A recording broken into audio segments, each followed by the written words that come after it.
This is chapter 3 from I Am Princess X by Cherry Priest. Over the next couple of days, May saw the princess everywhere. The one on the window, that was the first. One slapped on a stop sign. One on the side of a public mailbox. One nearby, or nearly eroded from a sidewalk. It'd definitely been there a while. One on the side of a city bus, and then she had to start making note of the graffiti too because someone's Princess X stencil saw a whole lot of action downtown.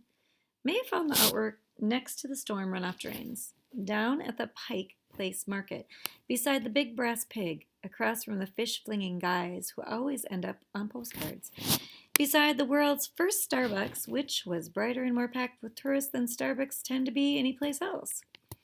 The quest for Princess X became a scavenger hunt.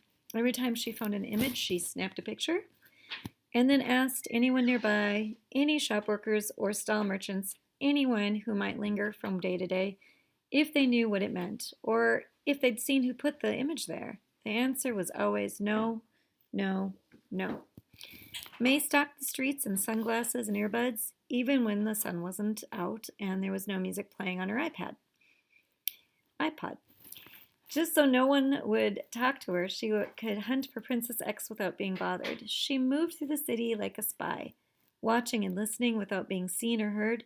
She'd never had a problem being invisible, especially when she and Libby were together. Everyone had always looked at Libby. She kept her eyes peeled for graffiti artists and punks, watching for anyone who might be the sort to slap stickers on public property.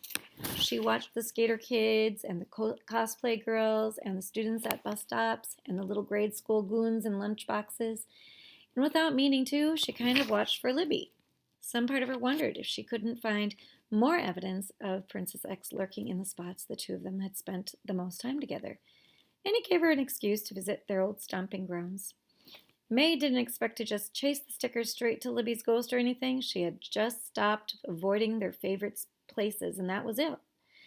She hadn't even realized she'd been doing it, but it was true. She had always stayed away from their old hangouts, taking the long way around, but not anymore.